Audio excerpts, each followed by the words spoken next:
आज की कहानी एक ऐसे ब्रिटिश ऑफिसर की है जो गवर्नमेंट जॉब पाने के बदले एक जंगली इलाके में भेजा जाता है वहाँ की लोकल लैंग्वेज सीखने के लिए। जब वो वहाँ पर पहुँचता है तब वहाँ के अजीबो-गरीब रस्मो रिवाज, वहाँ के नियमों से वो बहुत परेशान होता है। लेकिन जैसे जैसे वक्त बीतता है उसे वहाँ की एक खूबसूरत लड़की से प्यार हो जाता है तो उसे वहाँ की लोकल लैंग्वेज के साथ साथ और भी बहुत कुछ सिखा देती है। समय गुजरता जाता है और 1 साल बाद उसे पता चलता है कि वह पिता बन चुका है। लेकिन उस जंगली कबीले के लोगों को उनका ये रिश्ता बिल्कुल भी मंजूर नहीं था। अब क्या वो उन जंगली लोगों से अपना प्यार और बच्चे की जिंदगी बचा पाएगा, यही देखेंगे हम आज की इस पूरी कहानी में। तो हेलो दोस्तों, बिना किसी रुकावट के शुरू करते हैं हमारी आज की कहानी। हमारी आज की कहानी की शुरुआत होती है सन 1936 के समय को दिखाते हुए, जहाँ उस वक्त इंग्लैंड में एक अजीब सा रूल था। अगर किसी को गवर्नमेंट जॉब चाहिए होती तो उसे एक अलग भाषा सीखनी पड़ती थी। इस जुबान को सीखने के लिए लोगों को ऐसी जगह पर भेजा जाता था जहाँ वो उस भाषा के बीच रहकर उसको आसानी से सीख सकें। इस सिलसिले में हमारी कहानी का मेन कैरेक्टर जॉन मलेशिया में मौजूद एक रिमोट इलाके में जाता है। ये थोड़ा सा जंगली इलाका है लेकिन वहीं से उसकी जिंदगी बदलने वाली थी। जॉन को रिसीव करने के लिए वहाँ बैलेंसाई नाम का एक लोकल आया था जो वहाँ की लोकल लैंग्वेज के साथ थोड़ी बहुत इंग्लिश भी जानता था।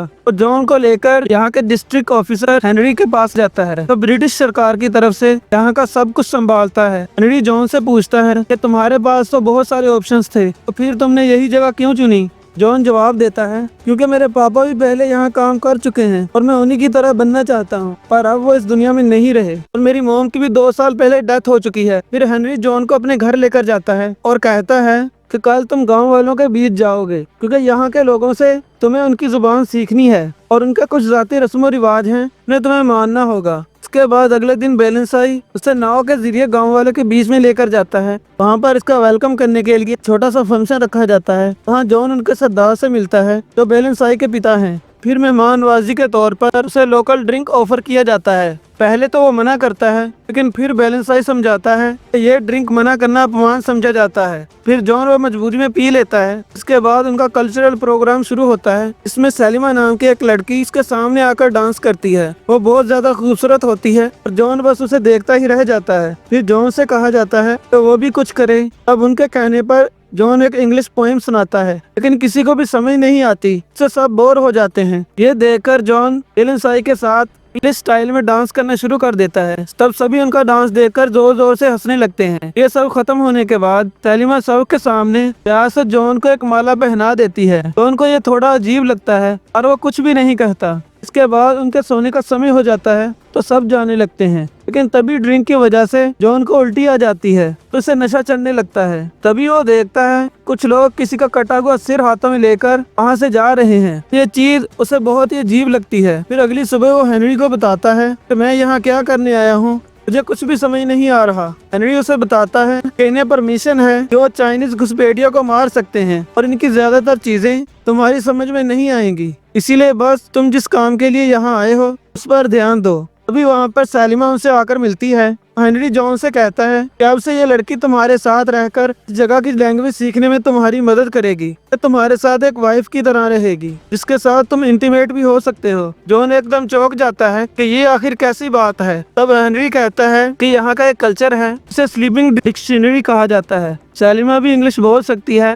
और उसकी माँ भी एक स्लीपिंग डिक्शनरी रह चुकी है और जॉन के साथ रहने के लिए सेलिमा खुद तैयार हुई है। जॉन कहता है कि ठीक है लेकिन मैं इसके करीब नहीं जाऊंगा। यह सुनकर हेनरी थोड़ा गुस्से में बात करता है, यही चीज यहाँ का कल्चर है। तो सेलिमा खुद इसके लिए तैयार है तो तुम्हें इससे क्या प्रॉब्लम है, तुम्हें इसके साथ रहना ही पड़ेगा। इसके बाद रात के समय हम जॉन और सेलिमा को एक पुराने घर में देखते हैं जहाँ उनके साथ एक शेफ भी होता है तो दोनों के लिए खाना बनाता है। तभी सेलिमा जॉन को अपने करीब आने को कहती है और जॉन उसे समझाता है मेरे देश में ऐसा कुछ नहीं होता, ये सब मेरे हिसाब से गलत है। सेलिमा थोड़ी देर उसे देखती है फिर उसे ठीक है कहकर सोने चली जाती है। अगले दिन बैलेंसाई एक थैला जॉन को देकर कहता है कल रात एक लड़ाई हो गई थी इसलिए कुछ चाइनीज के सर काट कर लाया हूँ। लेकिन सब हंसने लगते हैं क्योंकि वो जॉन का मजाक बना रहे थे और उस थैली में दरअसल किसी जानवर का सर था और जॉन समझ नहीं पाया था। घर आने के बाद जॉन को पता चलता है कि उसका शेफ उसके लिए एक लड़के को लेकर आया है क्योंकि जॉन सैलिमा के करीब नहीं जाता। शेफ को लगा कि जॉन को शायद लड़के पसंद है और जॉन इस बात पर गुस्से से चिल्लाने लगता है,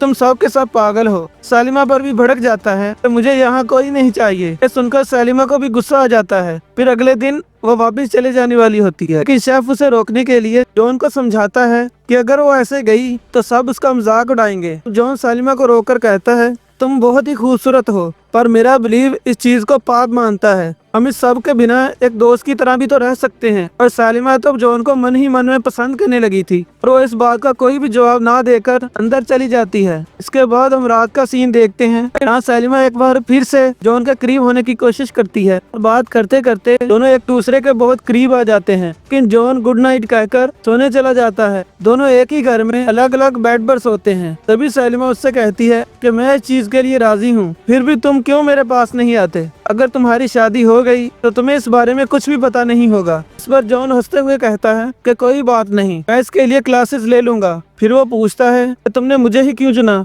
तब सैलिमा धीरे से कहती है, क्योंकि तुम बहुत ही शर्मीले और बाकी सबसे बिल्कुल अलग हो। फिर अगले दिन एक मजेदार चीज होती है। जॉन बेलेंसाई से कहता है कि मैंने सुना है कि तुम पानी में लंबे समय तक सांस रोक सकते हो। अब बेलेंसाई कहता है कि हाँ, मैं तो इस चीज का चैंपियन हूँ, तुम मुझसे जीत नहीं सकते। जॉन उससे कहता है कि चलो फिर कंपटीशन करते हैं। इसके बाद दोनों पानी में उतरते हैं और गांव वाले भी वहां जमा होकर देखने लग जाते हैं कि पहले कौन बाहर आता है। अभी थोड़ी ही देर बाद बेलेंसाई बाहर आ जाता है। उसकी सांस फूलने लगती है और जॉन अभी भी अंदर होता है और काफी देर के बाद बाहर निकलता है। सब हैरान हो जाते हैं क्योंकि वो जीत चुका था। बेलेंसाई उससे पूछता है, तुमने ये कैसे किया? तो जॉन उसे ऑक्सीजन सिलेंडर दिखाकर और उससे कहता है कि इसकी मदद से पानी में भी सांस ले सकते हैं। गांव वाले ऐसी चीजों के बारे में नहीं जानते थे तो सब उससे इम्प्रेस हो जाते हैं। सैलिमा के मन में भी उसके लिए इज्जत बढ़ जाती है। फिर उसी रात हम देखते हैं कि सैलिमा जॉन को वहाँ की लोकल लैंग्वेज में बॉडी पार्ट्स के नाम सिखाने लग जाती है। इसी बहाने टच करते हुए दोनों के मन में एक अजीब सी फीलिंग जागने लगती है। जॉन ने इतने दिनों से जिन जज्बात को अपने मन में दबा कर रखा था, आज वो बाहर आने लगते हैं। फिर धीरे धीरे रोमांटिक होकर वो दोनों एक दूसरे को किस करने लगते हैं। जॉन तो यहाँ पर लैंग्वेज सीखने के लिए आया था, लेकिन सैलिमा उसे लैंग्वेज के साथ साथ और भी बहुत कुछ सिखा देती है। वो बहुत खुश होती है क्योंकि वो जानती है कि जॉन बहुत ही अच्छा और नेकदिल लड़का है। अब इसी तरह दिन गुजरने लगते हैं। अब वो दोनों एक मियाँ बीवी की तरह रहते हैं। फिर एक रात सैलिमा उठकर जाने लगती है। तब जॉन उससे कहता है कि तुम हमेशा ऐसे क्यों चली जाती हो? तब सैलिमा कहती है कि हमारे यहाँ पर एक रिवाज है कि अगर कोई लड़का लड़की 5 दिन तक उसी बिस्तर पर जागते हैं तो उनकी मंगनी हो जाती है, और तुम तो ऐसा नहीं करना चाहते। ये कहकर वो वहाँ से चली जाती है। अब एक दिन हेनरी डिनर पर जॉन को अपने घर बुलाता है, जहाँ पर उसकी बेटी इंग्लैंड से पढ़ाई कर लौटी थी। डिनर पर सब साथ थे। बातों बातों में ससल कहती है कि पहले यहाँ एक अजीब रिवाज होता था, इसमें ऑफिसर्स को लैंग्वेज सिखाने के लिए लड़कियां दी जाती थी, और ऐसे में तो एक दूसरे के लिए फीलिंग भी आ सकती हैं। जिस पर हेनरी बोलता है कि तुम्हें शायद नहीं पता, और रिवाज आज भी है और इस चीज को एक काम की तरह देखना चाहिए, और कोई चाहे तो अपनी फीलिंग पर कंट्रोल कर सकता है। पर जॉन कहता है कि कुछ फीलिंग पर कंट्रोल नहीं होता, जैसे मुझे सैलिमा के लिए हो रही है। हेनरी को ये बात बिल्कुल पसंद नहीं आती और वो उसे कहता है कि तुम इसके लिए मुसीबत में पड़ सकते हो। उसके बाद जॉन घर वापस आ जाता है, जहाँ पर सैलिमा बहुत ही खूबसूरत ड्रेस पहनकर उसके सामने आती है और दोनों रोमांटिक होने लगते हैं। अब जॉन के दिल में सैलिमा के लिए सिर्फ अट्रैक्शन नहीं बल्कि प्यार भी था, लेकिन उसे अंदाजा नहीं था कि ये प्यार उसके लिए कितनी बड़ी मुश्किल पैदा करने वाला है। अगले दिन जॉन और सेसल वहाँ के इलाके को सर्च करने निकलते हैं, क्योंकि सेसल वहाँ नहीं थी और इस सर्च के सिलसिले में बहुत कुछ जानना चाहती थी। दोनों काफी सारी बातें करते हैं और गाँव वालों के काफी सारे कारनामे भी देखते हैं। फिर सेसल वहाँ के लोगों के साथ सैलिमा की भी फोटो क्लिक करती है, लेकिन सैलिमा को ये बिल्कुल भी पसंद नहीं आता। उसे मना करने के लिए वो जॉन को भी कहती है और जॉन सेसल को कुछ बोल नहीं पाता। तभी नदी के किनारे कुछ लोग नाव लेकर मरी हालत में पहुंचते हैं और उनके सामने ही दम तोड़ देते हैं। उनकी मौत किसी पॉइजन की वजह से लग रही थी और वो दक्षिणी इलाके से आ रहे थे। जॉन कहता है कि मैं जरूर पता लगाऊंगा कि ये सब कैसे हुआ। अब वो अगले दिन बेलेंसाई सैलिमा के साथ वहाँ पर जाने का प्लान करता है। इस बीच हेनरी की वाइफ एगी जॉन के पास आकर उससे कहती है, मेरी बेटी काफी पढ़ी लिखी है और तुम भी एजुकेटेड हो, तो तुम क्यों ना दोनों शादी कर लो। जॉन कोई जवाब दिए बिना चुप रहता है। तब एगी उससे कहती है कि इस बारे में जल्दी सोच लेना, नहीं तो वक्त निकल जाएगा। इसके बाद अगले दिन प्लानिंग के मुताबिक सब लोग नाव के जरिए एक बस्ती में पहुंचते हैं, जहां लोगों की मौत का पता लगाना था। और उस बस्ती में कुछ ज्यादा लोग नहीं थे और उनमें से भी एक एक करके सब लोग मारे जा रहे थे। उन्हें देखकर बहुत ही अजीब लग रहा था। जब वो उसके बारे में जांच करने लगते हैं तभी उन पर कोई फायरिंग कर देता है और वो उससे बच जाते हैं। फिर बेलेंसाई और जॉन उस हमलावर का पीछा करते हुए एक जगह पहुंचकर देखते हैं कि कुछ बाहरी लोग बस्ती वालों को पकड़कर जबरदस्ती सिल्वर निकालने का काम करवा रहे हैं, लेकिन अभी कोई एक्शन लिए बिना दोनों वहां से वापस बस्ती में आ जाते हैं। तब वो देखते हैं कि सलीमा भी बीमार पड़ चुकी है। जॉन को याद आता है कि सलीमा ने लास्ट टाइम खाने में चावल खाए थे। तभी कुछ लोग आकर वहाँ पर उन्हें घेर लेते हैं और सलीमा उन्हें जंगली भाषा में समझाती है कि हम लोग यहाँ पर आपकी मदद करने के लिए आए हैं। जॉन बताता है कि आप लोग ये चावल खा रहे हैं, इसी में स्लो पॉइजन है जिस वजह से लोग धीरे धीरे मर रहे हैं। इस पर वो लोग बताते हैं ये चावल हमें बाहरी लोगों ने दिए थे, जिसका मतलब है इन बस्ती वालों को वो लोग मार देना चाहते हैं ताकि यहाँ गैर कानूनी काम करने की वजह से उन्हें कोई रोकने ना आ सके। जॉन देर किए बिना लोगों को खत्म करने का ऑर्डर दे देता है। बस्ती के लोग बेलेंसाई के साथ वहाँ जाकर लोगों पर हमला कर देते हैं और उन्हें तीरों की बौछार करके मार देते हैं। इधर जॉन सलीमा को अपने दिल की सारी फीलिंग बताने लगता है, जो सुनकर सलीमा बहुत खुश होती है और वो भी जानती थी कि इस रिश्ते को कभी मंजूरी नहीं मिलेगी। जॉन कहता है कि तुम टेंशन मत लो, मैं सब कुछ संभाल लूंगा। फिर अगली सुबह जॉन हेनरी से मिलने आता है और बताता है कि वो सलीमा से प्यार करता है और उससे शादी करना चाहता है। फिर उस पर भड़क जाता है कि ये सब यहाँ के कल्चर के खिलाफ है, क्योंकि आज तक यहाँ पर ऐसा कभी नहीं हुआ, वो लोग तुम्हें मार देंगे। तभी वहाँ पर एगी आ जाती है, उनकी बात सुन लेती है। इसलिए वो भी जॉन को समझाती है कि तुम्हारे लिए सलीमा बस एक स्लीपिंग डिक्शनरी है, अब उसे भूल जाओ और आगे बढ़ो। री कहता है कि तुम इंग्लैंड वापस जाओगे, वहाँ तुम्हारी मेरी बेटी से शादी होगी, फिर अगले साल चाहो तो वापस आ जाना, कोई प्रॉब्लम नहीं होगी, नहीं तो मजबूरन मुझे तुम्हें अरेस्ट करवाना पड़ेगा। उधर सलीमा को भी सरदार समझाते हैं ये हमारे परंपरा के खिलाफ है, तुम्हारी शादी मेरे बेटे बेलेंसाई से होगी और वो बहुत अच्छा लड़का है। लेकिन वो बात नहीं मानती, इसलिए उसे कैद कर लिया जाता है। वहीं जॉन भी कोई बात नहीं मानता और फौरन सलीमा से मिलने आ जाता है। सलीमा बहुत दुखी होकर कहती है कि मैंने तुमसे कहा था कि हमारे रिश्ते को कोई भी नहीं मानेगा, इसलिए प्लीज तुम यहाँ से चले जाओ, मैं यहाँ रहकर अपनी जिंदगी बिता लूंगी। लेकिन जॉन उसे बाहर निकालने की कोशिश करता है। इतने में सभी लोग वहाँ पर पहुँच जाते हैं। हेनरी जॉन से कहता है कि मैं तुम्हारा सीनियर हूँ और मेरे ऑर्डर मानने के अलावा तुम्हारे पास कोई चारा नहीं है। इसके बाद मजबूरन जॉन को ऑर्डर मानने पड़ते हैं। फिर यहाँ से कहानी शिफ्ट होकर 1 साल बाद का सीन दिखाया जाता है, जहाँ पर इंग्लैंड में जॉन और सेसिल की शादी हो चुकी है। सेसिल को जॉन और सलीमा के बारे में पता था पर इस बात से उसे कोई फर्क नहीं पड़ता, लेकिन जॉन के दिल में अभी भी सलीमा की यादें बाकी थी। फिर भी वो सेसिल के साथ टाइम स्पेंड करता है और उसे बिल्कुल भी इस बारे में एहसास होने नहीं देता। फिर कुछ ही देर बाद जॉन वापिस से वहाँ पर लौटता है। सेसिल भी उसके साथ होती है और सब लोग उनका वेलकम करते हैं। रात को सब लोग फिल्म देखते हैं, लेकिन जॉन की निगाहें अभी भी सलीमा को ढूंढ रही थी। फिर रूम में आने के बाद सेसिल उसके करीब आने की कोशिश करती है, लेकिन फिर वो खुद ही रुक जाती है। सलीमा के बारे में बात करने लगती है। वो कहती है कि मुझे पता चला है कि अब सलीमा की शादी हो चुकी है और उसका एक बेटा भी है। वो अपनी जिंदगी में बहुत खुश है और तुम्हें भी उसे भूलकर आगे बढ़ जाना चाहिए। फिर अगले दिन जॉन किसी पुराने घर में जाता है, लेकिन अब वहाँ नेविल नाम का एक संकी ऑफिसर अपनी स्लीपिंग डिक्शनरी के साथ रहता है और उसने अपनी स्लीपिंग डिक्शनरी को बहुत बुरी तरह से मारा था, जो देखकर जॉन उसे गुस्से में वार्निंग देता है कि अगर दोबारा ऐसा किया तो मुझसे बुरा कोई नहीं होगा, मैं तुम्हारा सीनियर हूँ इसलिए इन लोगों को जानता हूँ, अगर वो गुस्से में आ गए तो नींद में ही तुम्हें खत्म कर देंगे। फिर अगले दिन जॉन सलीमा को नदी के किनारे देखता है। उसके साथ उसका बेटा भी था, इसका रंग गोरा था, लेकिन बेलेंसाई का रंग तो काला है, इसलिए ये बच्चा उसका नहीं हो सकता। इसका मतलब यह था कि वो जॉन का ही बेटा है। इसके बाद रात होते ही जॉन सलीमा से चोरी छिपे मिलने जाता है, अपने बेटे से मिलने की बात करता है। इस पर सलीमा डर जाती है कि अगर किसी ने हमें साथ देख लिया तो हम दोनों को मार देंगे, और जॉन नहीं मानता, अपने बेटे से मिलकर बहुत खुश होता है। फिर अगले दिन वो उससे मिलने जाता है और अपने बेटे के साथ थोड़ा वक्त बिताता है, लेकिन ये बात बेलेंसाई को पता चल जाती है, इसलिए वो रात को जॉन पर हमला करने के लिए आ जाता है। जो हमले में जॉन की जान तो बच जाती है, लेकिन ये मामला बहुत सीरियस हो गया था। हेनरी जॉन पर गुस्सा होता है और कहता है कि अब बेलेंसाई को मारना पड़ेगा और तुम्हें सलीमा से मिलना बंद करना होगा। जॉन पूछता है कि अगर सलीमा आपकी बेटी होती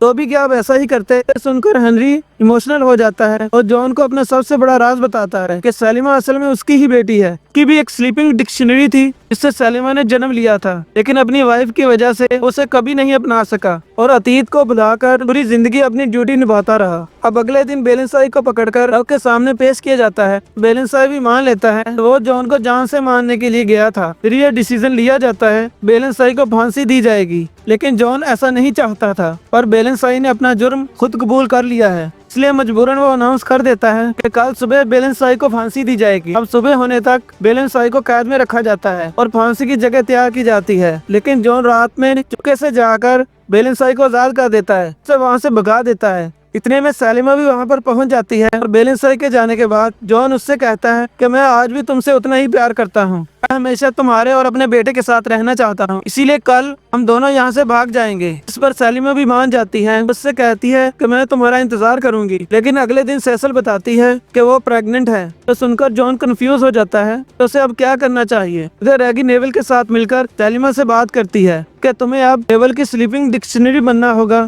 क्योंकि पहली वाली उसकी बात नहीं मान रही, जिसके बाद सैलिमा को मजबूरन नेवल के साथ जाना पड़ता है। अब रात हो जाती है और नेवल सैलिमा के साथ धीरे धीरे जबरदस्ती शुरू कर देता है, लेकिन सैलिमा शेफ के साथ मिलकर मौका देखते ही नेवल को बेहोश कर देती है। शेफ की मदद से वहाँ से भाग जाती है। इधर जॉन अभी भी कंफ्यूजन में था कि वो क्या करे। फिर वो सैलिमा के लिए एक लेटर लिखता है कि मैं अब तुम्हारे पास नहीं आ सकता। सेसल आकर वो लेटर पढ़ लेती है, सब कुछ समझ जाती है, लेकिन वो गुस्सा नहीं करती। उससे कहती है कि मैं जानती हूँ कि तुम अब भी सैलिमा से प्यार करते हो, तुम मजबूरी में जिंदगी जियो तो मैं नहीं देख सकती, इसलिए मैं तुम्हें नहीं रोकूंगी, तुम उसके पास चले जाओ और मेरी टेंशन मत लो, मैं यहाँ किसी को नहीं बताऊंगी। उसकी बातें सुनकर जॉन को बहुत बुरा लगता है कि वो उसे इस हालत में कैसे छोड़कर जा सकता है। इस पर सेसल कहती है कि मैं तुम्हें ऐसे गुट गुट के मरते नहीं देख सकती, इसलिए जाओ उसके पास। इसके बाद जॉन सेसल को गुड बाय कहकर वहाँ से निकल पड़ता है। वहीं हम सैलिमा को देखते हैं जो भागते भागते बोट तक पहुँच जाती है, पर वहाँ जॉन से नहीं मिलता, इससे वो बहुत दुखी हो जाती है। सुबह होने वाली होती है। जॉन भागता हुआ वहाँ पर पहुँचता है और देखता है कि बोट वहाँ से निकल चुकी है। तभी जॉन का शेफ उसे बताता है कि सैलिमा बोट से नहीं गई, तो तुम्हारा इंतजार करते करते इस बस्ती की तरफ चली गई है, अब वो तुम्हें वहीं मिलेगी। इधर सैलिमा अपने बेटे को लेकर नदी के रास्ते जाने वाली होती है। तभी वहाँ पर हेनरी आ जाता है। उसे पता था कि सैलिमा कहाँ और किस लिए भाग रही है, लेकिन वो उसे कुछ कहने की बजाय उसे सेफ्टी के लिए गन दे देता है। सैलिमा को हेनरी की डायरी मिल गई थी, इसलिए उसे भी अब पता चल गया था कि हेनरी उसके पिता हैं। फिर वो अपनी बेटी को गले लगा लेता है और गुड बाय कहकर खुद ही दूसरी बस्ती की तरफ रवाना कर देता है। अब हम नेविल को देखते हैं तो उस वक्त सिर्फ बेहोश हुआ था और रैगी को पता चल जाता है कि हेनरी ने ही सैलिमा और जॉन को भागने दिया है, पर वो हेनरी को ज्यादा कुछ कह नहीं पाती। बाहर आकर नेविल को ऑर्डर देती है कि तुम उनके पीछे जाकर दोनों को खत्म कर दो। उधर जॉन सैलिमा को ढूंढते हुए दूसरी बस्ती तक पहुंच जाता है, जहां सैलिमा उसे मिल जाती है तो दोनों एक दूसरे को गले लगा लेते हैं। इतने में ही नेविल भी वहां पहुंच जाता है और गन पॉइंट करके उन्हें खुद अपने हाथों पर हथकड़ी लगाने को कहता है। अब वो मजबूरी में ऐसा ही करते हैं, लेकिन फिर वो सैलिमा के पास आकर जॉन के सामने ही उसके साथ गलत हरकतें करने लगता है। तभी जॉन किसी तरह अपने हाथ छुड़ाकर उसके साथ लड़ाई करने लगता है और जॉन कमजोर पड़ जाता है। तभी सैलिमा नेवल पर गोली चला देती है, लेकिन अनफॉर्चुनेटली इनमें सिर्फ एक ही गोली थी और अब नेवल सैलिमा को शूट करने वाला होता है, लेकिन तभी बस्ती के लोग आकर नेवल पर तीर चला देते हैं, जिससे वो वहीं गिरकर मर जाता है। अब हम कहानी के आखिरी सीन में देखते हैं, जहाँ पर जॉन ही अपनी फैमिली के साथ रहने का फैसला करता है। सैलिमा उससे कहती है अगर तुम मेरे साथ यहाँ रहोगे तुम बाहर की दुनिया से दूर हो जाओगे। पर जॉन मुस्कुराते हुए जवाब देता है मुझे कहीं नहीं जाना, मैं अपने परिवार के साथ हूँ, अब यही मेरी दुनिया है, मैं हमेशा तुम्हारे साथ और इसी बस्ती के लोगों के साथ यहाँ पर खुश रहूंगा। अब ये दोनों एक दूसरे के साथ डांस करने लगते हैं और इसी सीन के साथ ये कहानी यहीं पर खत्म हो जाती है। तो आई होप गाइस मैंने आप लोगों के सामने इस मूवी को अच्छे से एक्सप्लेन किया और मैं उम्मीद करता हूँ कि आप लोगों को ये कहानी पसंद आई होगी। और अगर आप लोगों को ये कहानी पसंद आई हो तो इस मूवी को लाइक कर दें और हमारे चैनल को सब्सक्राइब कर लें और इस वीडियो को ज़्यादा से ज़्यादा शेयर किया करें, ताकि मैं मज़ीद ऐसी ही वीडियोस आपके लिए बना सकूं। कमेंट बॉक्स में अपनी राय का इज़हार ज़रूर किया करें। तो मिलते हैं फिर से एक नई वीडियो के साथ, तब तक के लिए keep watching and stay safe. Good bye.